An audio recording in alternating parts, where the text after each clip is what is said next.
Welcome to another episode of Great Expectation. Today's topic is a very, very interesting one. Are men expected to lead in a romantic relationship? And if yes, how? Oh, got a light one there for Sunday morning, bro. How you doing? Isn't it just? Yeah, good morning, bro. Where do we start with that question, with that topic? Well, I guess first of all, if you start general, what does leadership look like?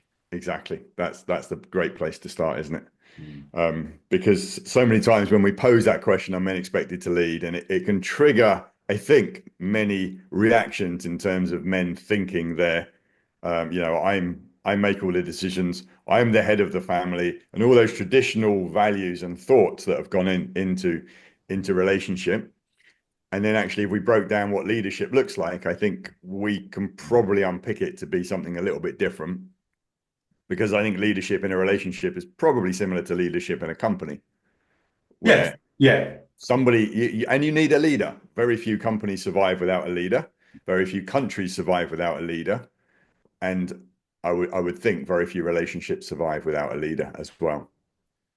Very, very interesting because if you think about why relationships break down, I think few people would actually say if we conducted a survey, due lack of leadership. Mm. It may come out in other ways, but I don't think it would be as Yes. definitive as that. We didn't have a Yes. leader. No, I think 100%. I think certainly all the couples I've worked with, I've never heard that specific phrase be used. But as you say, if you go beneath the surface and understand what's going on, I would say commonly the women were annoyed that the men didn't step up, make more decisions, which is a leadership role, right? Decision making. Yes. Yeah. And there are times where women will say, I want you to take the lead more. So not saying be the leader, but take the lead more in Yes. that area or this area. And that's where sometimes the frustration comes because they feel they're leading too much Yeah. and they want to be led or they want someone to take over responsibility. So in terms of leadership to define it, I see leadership in the home and in business as you're serving. Mm. And it's your area of gifting. Yeah, there Yep. needs to be a gifting and authority whereby this is my expertise and I'm best to serve in this area. Yeah. What do you Yeah. feel And is I that think I right? think that's a great place to start, isn't it? Because that takes away the kind of authoritarian, too early to get those long words in, Yes. authoritarian kind of Yeah. view of a man leading a relationship, and actually says, what if the leader was the servant? And that's a almost like a 180 shift in how we're Yeah. looking at someone in the relationship taking the lead. And one of the first things that always comes to my mind is that a good leader knows their strengths and weaknesses. And Yes. knowing your strengths and weaknesses, and therefore knowing, and a good leader knows, if we went into a company, a good leader knows the strengths and weaknesses of all those around him and surrounds himself or herself with really good people. Yeah. And in a relationship, it should be the same. Know each other's strengths and weaknesses and play to those. And a good leader is humble enough to say, you know better on this subject than I do. What are your thoughts? And there's other times when the good leader will say, I know better on this subject. These are my thoughts. And hopefully steer the ship in the right direction, which is the marriage in a healthy way, Yeah. financially, relationally, etc., etc. So what would you say the role is of a man in a relationship? Oh, what a good question. And I think as we answer that, I think we probably need to. So we're talking about heterosexual relationships, Yes. presumably, Yeah. Yeah. and I think always when I talk about the 80%. So any time I talk about the role of a man in a relationship, I think I'm talking about 80% of the time in Okay. terms of the fact that there are some relationships where we'll see role reversals and both parties are okay with that, and that's also okay. Yeah. And the reason I say that is because I'm a big fan, as you know, Gary, on feminine and masculine energy. Yes. And so if we take the view that what is the role of the masculine energy in a relationship rather than the man, but we take the view that 80% of men are dominant masculine energy and Mhm. 80% of women are dominant feminine, then we kind of can make the sweeping statement, what is the Okay. what is the Yes. role of men? But I'm coming from the role of the masculine energy, Okay. which is Understand. to me part of the masculine energy is a leadership role. Yeah. And so I think it is to be the captain of the ship, the leader in your part of that role is to ultimately to take that leadership of the relationship. That might mean to protect and provide, but that's probably almost a conversation in it. So, well, certainly protection, I think, is the safe Yes. one. To enable his partner to feel safe and secure in that relationship, and we're talking physical and emotional and financial safety, Hmm. and to help steer the ship in the right direction for the best future for them and potentially their family if they've got children, etc. And I would agree with that statement. I would say in reality, sometimes the issues we face in the therapy room is who's driving at what time.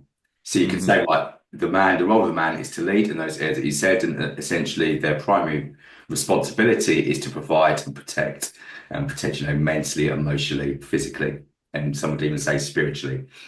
And you could be driving, but the partner could be like, no, I want to drive now. You've driven long enough. It's my turn. And you get Yeah, that battle going on. yeah. Or if the man doesn't feel that he's allowed to drive, and therefore he kind of takes that back seat, as you would say, that allowing the partner who's got possibly more expressive, masculine energy. And Mm. you can't have masculine energy fighting masculine energy. It's just an No, explosion. yeah, Because somebody will like concede. absolutely, absolutely. So there was a number of, and I quite like using the driving analogy actually because it keeps it quite simple, doesn't it? Yeah. But there was a number of different scenarios you played out there. Um, that we'll go with the last one first. Um, if they're both in their masculine energy, that I think, and that happens a lot these days. Yeah. And as you say, you can't both be in that energy. There is going to be one of them conceding. If you had two male animals butting up against each other, it's Yeah. going to be a fight. They're Yeah. not just going to be mates. um, Yeah. so there might be if they're playing sport, but it's different. Yeah. So I think it typically, I think you've got two masculine energies in a relationship because one of them is not in their normal dominant energy because of the circumstances either of the relationship or of something else going on in their life. An example I always talk about is a lot of women today are in jobs that require a masculine energy to succeed. That's Yes. the reality. Mm. When they get home, there needs to be a switch into their feminine energy. Otherwise, they stay in their masculine energy. When they get home, if the man doesn't meet them in a strong masculine energy and leave the woman trusting that her man is now okay and his masculine is going to lead while they're at home, she will stay in her masculine energy because she feels she needs to keep that house going. Whether it's to make decisions, whether it's to get stuff done, whatever it is, it's almost like she doesn't feel safe to go back into her feminine, or there's no space for her to do that. So she'll stay in her masculine. And then the man will have this decision point. Oh, we're going to butt heads. Do I retract and go into my feminine, or do we stay masculine and it's not going to go well? So I think that's a common time when we see two people in the same relationship in the same energy. And almost I've seen that with a lot of women I've worked with, certainly in couples struggling, is that she doesn't want to be in that energy in the home, but she feels that she hasn't got any choice. So women who are being forced to step up. Yeah. Yeah, and I work with couples whereby if you spoke to the woman, you would feel that this is with children. They were single parents because the man clearly is not step leading in those roles. And Yes. I think, as you mentioned, key part there, decision making. I would say the role of a man, as well as but particularly the role of a man, his key responsibility is making the right decisions. Yes, there's going to be times we make incorrect decisions. We try and correct it at the earliest opportunity, but it is decision making. Yeah. Responsibility lies with making the right decisions. Yeah. And if the guy's not leading, taking up that role, then the decision making is not there, and the Yeah. woman doesn't trust. Mm. I don't Exactly. trust Yeah. you to make Yeah. the right decisions because you're not stepping into that role. You're not Yeah. leading. Yeah. 100%. And bro, we've talked about it before, but that subject of men not doing what they said they were going to do, that's where the trust is lost, I think, a lot of the time. And the more a man doesn't do the things he says he's going to do, whether it's the small things in the day to day or the big things, the woman loses trust in his ability to do things, to make decisions, to get things done. So she's Yeah, stepping into that role constantly. I would say I'm in agreement. It's only a small, however.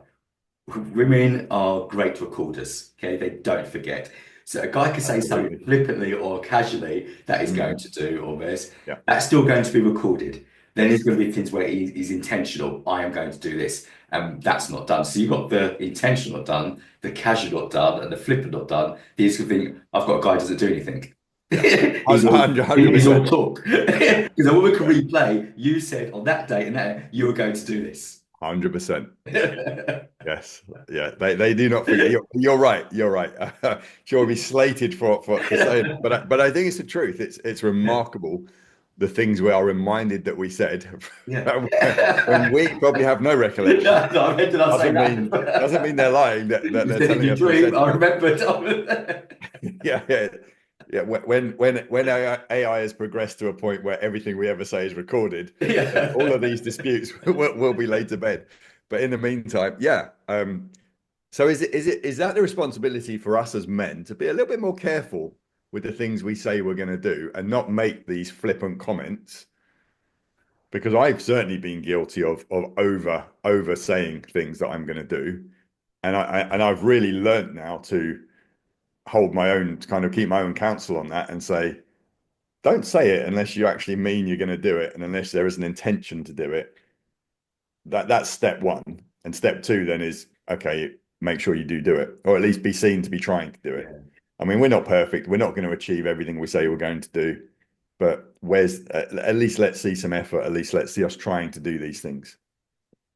So is there a little bit on us as men, do you think, bro, to say, based on that, the fact that women are very good recorders, we probably need to be careful with what we're promising.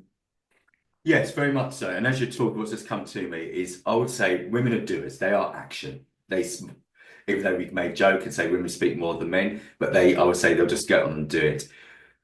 Men, we are measured by our words. What do we say? And I think we got to have a responsibility towards what we say in terms of whether it's casually or more intentional, as we said earlier.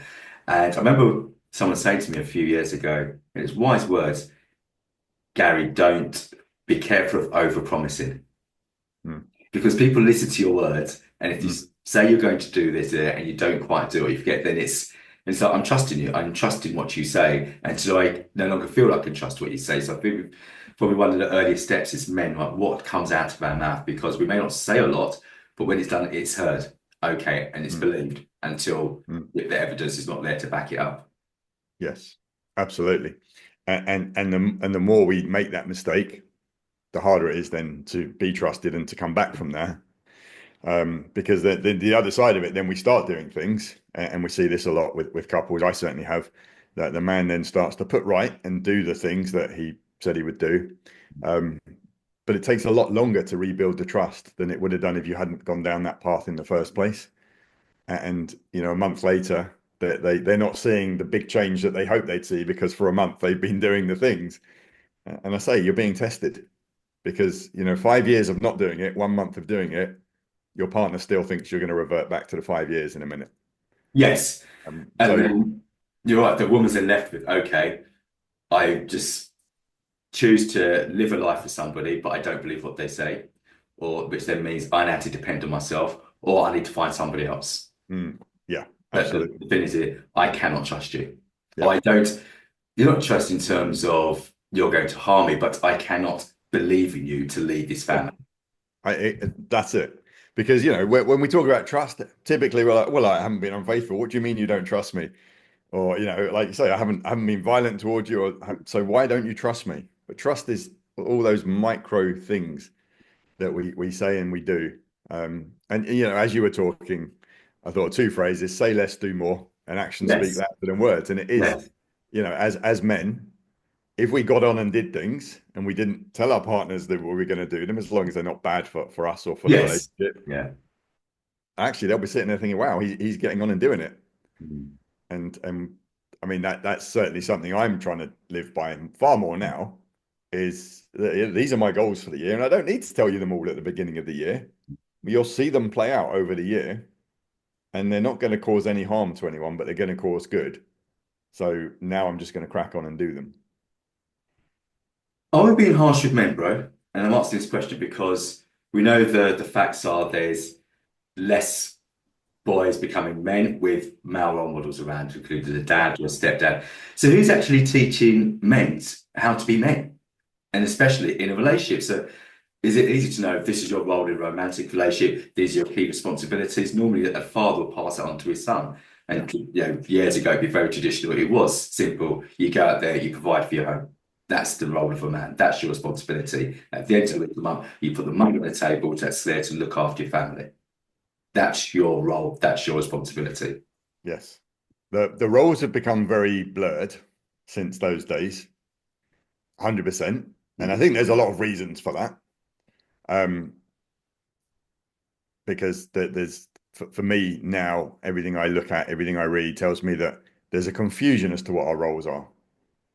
And you know, we're here debating it because there is no clarity. As you said, years ago, it was very clear: go out, provide, earn the money, provide. That's your primary role, is the provider and the protector of this family. And that will go back to prehistoric times, when that's the man went out and he got the food and he made sure no one else was going to come and savage his tribe, his family. Yeah. Um, and now it's very it's been grayed, it's been blurred, because we're also told, well, you need to be more participating in the home and be more involved with your children's lives and do more there. And perhaps you should learn more about your own emotions and become more emotionally available. And so we're not just taking what we were told was our role, but now there's a whole load of other things being added to that, which I think is where the confusion comes from. And how do we bring all of that into us as men? And we've seen, obviously, as we've moved to a place of more equality, we've seen women able to go out and provide for themselves and their family, and sometimes doing it way better than men. And men are sitting there thinking, so what's my role? Yeah. You don't need me in that way anymore. What's my role? And we're trying to find our role because we want to feel needed. And we know we want to feel respected, because I think every podcast we ever do, we talk about wanting to be respected. Yeah. And the thing that we were hanging on to for that has almost been not taken off us, but is no longer holding such an importance in many relationships. Coming back to your question, are we being hard on men? We we we are, in a way, because we're trying to hold a standard for men. Um, and the harshness is, as you said, where are men getting the information from to even know that this is what they need to do and how they need to be? And this is probably why we're seeing so many. I was listening to a great podcast about this the other day. We've got the Andrew Tates and other people that are Yeah. creating such popularity, particularly amongst young men, and yet are being referred to as so toxic, but they're still so popular because they are providing structure, they are providing information to young men, and there's not enough other people doing it in the same engaging way for men to get the knowledge they need to get to. So it's such a tough one. And I thought of a relevant example when you're speaking about, women working, being self-sufficient. And a friend of mine was exactly the same. And he'd come home from work and he would tidy up, mop the floor, put the children's beds in. And she ended up having an affair. And one of the reasons, I'm not saying this is justified, but she said part of the reason why I started having staying out for drinks after work is, and not coming home immediately, said I didn't need to. Mm. You did everything. So for Mhm. her, part of her role was taken away by him.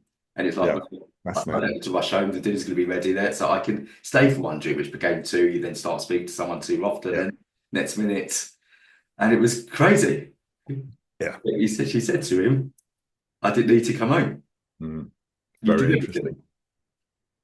Yeah, and it'll be fascinating to explore a scenario like that in more detail as well, because in him doing all of that, I wonder how that shifted the dynamic of their relationship. And it plays into the nice guy theory, Yeah. where men think, if I do everything, she'll be really happy. and she'll think I'm a really good guy, so she'll love me. And when we've been talking about all of leadership, bro, the nice guy theory came to mind then because a great example, and we all do it. I think caught myself doing it yesterday. If your partner says to you, or let's say you're going out for dinner, and typically one of the question is, where should we go? And so many men will say, "Oh, I don't mind. Where would you like to go?" And we think we're Yeah. being really nice and accommodating when we say that. And half time, the woman just inside of her is saying, "Just make it. You make the decision. I don't want to Yeah. make a decision. I've been making decisions all day at work. Now it's your." Yeah. And he thinks he's doing the right thing by giving her another decision to make. Whereas actually, what's wrong with saying, "Oh, well, I'd really like to go here," or give her two options. Yeah. And if she says, "Well, I don't want to go to either of those options," that's fine. But you gave her the options. You've made a decision. But men think that's being over dominant or controlling, and it's again, it's getting that balance of saying actually you're taking a decision away from them that they didn't want in the first place. So you're doing a really good thing. It's like we're walking on eggshells at times. Hmm. And if you're in a relationship whereby you know the person you're with wants the best for you, and it's both ways, then surely you could come home and say, "Oh, babe, we're going out tonight. Is Mm. that okay with you?" Mm. You're not saying this stuff, but without feeling that you don't tell me what to do. You didn't ask me. Firstly, do I want to go out? Do I want to go there? Do you know what kind of day I've had? Suddenly you had a massive argument. Like, well, that's the last time I'm going to say trying to plan. Exactly that. Exactly that. Yeah. Yeah. No, it is so much that, and we are walking on it. Well, there is a feeling of that eggshell walking at times, and I read a lot of books on this topic, and they all would have that same theme about make those decisions to the point of saying, "I've booked a table at this restaurant for 7 o'clock tonight. I've booked a babysitter. Why don't you go and put on that red dress that you look lovely in, and we'll leave at this time." And you kind of read it and think, "Blimey, you're even telling her what to wear. How controlling." But this But is what is wrong with that? If it's a dress you like, she feels good, you know better, then it's and you're telling her, "Look, you look hot in that dress." yeah. So she's instantly going to be thinking, "Oh, well, I want to put that dress on, right?" So, but in our mind, we've built this story, and perhaps this is the result of some of the negative media that's come out over men over the years of, "Oh, that would be me being dominant, controlling, and etc., etc." So we pull back a bit from saying it rather than understanding Yeah. that perhaps that's exactly what she's crying out for in this day and age. Jobo, I still strongly believe, rightly or wrongly, some will agree, some will not, that when you strip it down, I still believe our key role is to lead. Key responsibility is to provide. That doesn't mean the woman does not work or cannot work. Yeah, That if a man's not providing, financially, emotional support, physical, all that, you're not being a man. mm, Then, yeah, someone said, what are you doing with it? If those bills are not being met, if there's not food in the cupboard in the fridge, it will come back down to us. yes, What is the man doing, or what's he not doing enough of? 100%. And that's an interesting place, isn't it? And actually, it said on this podcast the other day that generally women still would like their partners to earn more money, which I thought was a really interesting statement. And I haven't researched it. I'm just going off a male Okay. psychiatrist who has made that statement on a podcast Yeah. with millions of listeners. So, it's right or it's not right. But statistically now he was saying more women are graduating than men. So Yeah. it's likely that we're seeing more of a shift in earning capacity if we thought graduating with degree was an earning indicator. But men still have that pressure, or women still prefer men to make more money. And that's an interesting one. I certainly agree that if the bills aren't being provided for, eyes turn on the man. If he's healthy and able to work, let's understand that there are times when they can't. But Um, even then, he will still feel it. Even though if he's 100%. ever He'll mental, feel it. emotional, capable of working, he is still feel, I should be doing this. Yes. Yeah. I think This is rare, my job. rare is the man that can sit back, put his feet up, and think, "Well, she's earning enough. I don't really need to worry about it." That's a rare man. It might look that way, but inside he's No. probably absolutely beating himself up on a daily basis and knows he's not fulfilling his part of the deal. But was it your, your stepson who's realised at an early age, he said, I know my role is to provide? Did he, Yes. is that something he said to the kid? He's very adamant that part of his role is to be the provider. Yeah. Yeah. Yeah, 100%. Yeah. And it's I think you still hear it. But then now you take my daughter and she will say, I don't want to be dependent on any man financially. I want to create my own financial independence. But why is that? And she's not alone in that thinking. That is because she has seen people close to her, women close to her, struggle financially because the men haven't always stayed around or shown up. Okay. So it's thinking, well, you can't rely on a man because Yes. we live in a day and age where relationships don't hold up. The divorce rate is too high. And so if you think that it's a safe option to marry a man and he's the provider and maybe you're raising the children, if you're following traditional family values, you're at risk if that marriage falls apart of getting later on in life and having no financial security. And I think that's where that thinking comes from. It doesn't mean that men don't want to be the provider. No. But I understand where Amelia's coming from. She cannot, well, based on positive evidence, rely on a man. Hmm. That's not, and we ultimately going back to the role of a man is to provide security, and Yeah, a huge part of security are finance. It's not exclusive, but it's a huge part of it. hmm, If hmm. you know that every bill Absolutely. is met and you can live comfortably, that is pressure taken away. You feel Yeah, secure. yeah, Then 100%. How does a man, there's a question for you. How does a man lead when he isn't the main earner of that relationship? so it may not be the main earner, there might be a few, let's say a few K difference in salaries, which is neither near nor there. But if there's a significant difference whereby the family's more dependent on the salary of the wife, shall we say, then a man still leads by providing direction. And it's not always going to be governed by who earns more money, but is there a plan? Where's this family going? Where are we going in this relationship? What's the bigger vision? So I think he's still responsible for presenting the vision with the missus and saying, right, this is where we are now, but this is where we want to be. And this is Yeah. how we plan to get there. And I think with that, that provides security. Mm, Even with the woman, it's like, okay, we know where we're going. We know what we're building together. But I mm. believe, this the verb, the proverb, without a vision, people perish. So if the man is not earning what he really should be, the financial capacity, and there's no vision, there's no leadership, then what's going on with him? And I think a lot of men getting that because we just completely define it as work, men, work, that we don't think beyond that if we're not in that place we want to be. And ultimately is we know because, well, I know you're aware of it because you're very much subscribed to this. What's the man I want to become to be? That's the first role. Who's the man I want to become? Mm. Yeah. So what's my responsibility to myself even before my partner? So Yep. my responsibility, I want to become a better communicator. I want to become this. I want to work on myself. That's my key responsibility. Then with that, I can become a better husband. I can become a better father or better this. But I think we just, as we said in a couple previous podcasts, it's called couple counselling, but essentially it's about working on yourself. Who am 100%. I? What's my Yeah. role? What's my responsibility? And do I agree with it? And we have to be honest. Mm. So the outside world may say, or your partner may say, I see this as your responsibility. But if you don't fully endorse it, then we need to say, that's not me. Yeah. I don't buy into it. There might be reasons why, but I don't see my role as provider. I see my role as this. Hmm. Yeah. No, I agree with that. I think that's well put. Um, One more question then. What if the man doesn't want to lead? And I ask that because I've spoken to some men, and particularly around that whole decision making, and explaining to them that perhaps your partner is a little bit annoyed because you haven't stepped up, you haven't made the phone call, you haven't organized the handyman to come around and get the jobs done.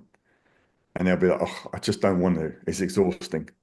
What would you say to the man that it almost doesn't want to be? Because what we're doing here is putting the pressure on men, saying your role is to be the leader, regardless of the income disparities. That's one thing, but actually your role is to lead, to provide the vision for where your family must go, should go. What if Right. they don't want that? Go back to what you said, Jenna. There are times, obviously, as a man, if you're leading where you don't want to lead, you think just make a decision. I've been leading all day, leading all week, and I'll say that to Sarah. Saturdays, like you decide what you want to do. I'm done with making decisions throughout the week. Yes. The other point, in terms of leading a family, the vision, I believe it's inside every single human being. So therefore, that includes men. We are designed to lead. In answer to that, they don't feel safe about leading. They don't feel safe about leading, or they haven't been taught how to lead. But they're not saying that because it's in our makeup. We Yeah. were born to lead, not dominate, but we were born to lead. So if a man is saying, I don't want to lead, he's not telling us the full story. I've not been shown, but I've done it before and it was poo-pooed upon. So I don't want to go back there. Yeah. It's, Yeah. No, that's good. And I think leadership is a muscle. So yeah, yes, we're born to lead. But if we're not using that muscle and we haven't used that muscle for a long part of our life, then it might feel like a lot of effort to use it. But actually, the more you use it, the easier it gets. And the more you just do the little things that you find those are really easy to do. And then you feel great about doing them and you see the difference in your partner and you doing them. And you actually want that muscle to get bigger and bigger. So as you say, there's probably more going on. And I think you're right. And going back to your driving analogy to kind of wrap it up, there are times when if you've been driving all day, you might want to turn around and say, "Could you do an hour or two's driving? I just want a quick break." That's okay. You're not giving up the responsibility. no, you're not abdicating. Wait, You're not saying you're it. saying, as you said, I've led all week. Yeah. Have a go. Give me a quick recharge, and I'm back on it. So that 100%. type in neatly with your 80-20. So that 80% Yeah, of the time, the man would be happily, but there's going to be a 20% whereby, okay, I need to relax. absolutely. Absolutely. So finally, I would say, in terms of role responsibilities, once again, we talk about heterosexual relationship, but I'm sure a lot of the principles rely on as played out in same sex relationships because we talk about masculinity and femininity, Exactly. and every human being carries both. For a man, it is definitely the role is lead. And Yeah. it's working out in that relationship. Where do you lead best? Remember, the word leader means servant. Where can I serve best? Yeah. And the responsibility is a vision, creating a vision for the couple or the family, and making the right decisions and plans to achieve it with your partner. Yeah. And Perfect. as you said, above all, do what you say you're going to. We've got a Yes. responsibility to Yeah. back up our words so that you don't just say, Exactly but that. do it. That's the 100%. Because again, going back to a company, if the CEO of a company came out one year and said, "Right, this is what we're going to do this year," and at the end of the year he did nothing, the yeah, shareholders would get rid of him. yeah. It's the We won't same. even It's have a the board meeting. same. Whereas if he didn't say very much, and at the end of the year he said, look how well we've done as a company, and we've doubled our profits, etc." The shareholders would say, "Yeah, you're amazing." Yeah, So there's a lesson there, definitely. yeah. So essentially, we need to show up. Show up, do more, say less. Yeah, Yeah. And perhaps accept that role, accept that responsibility, and yeah, embrace it rather than kind of push away from it. yeah. And if Yeah. we're not ready to accept it, don't enter into a relationship. Yes. And that's the self work that should go on for Yeah. people before they get into relationships. Yeah. Definitely.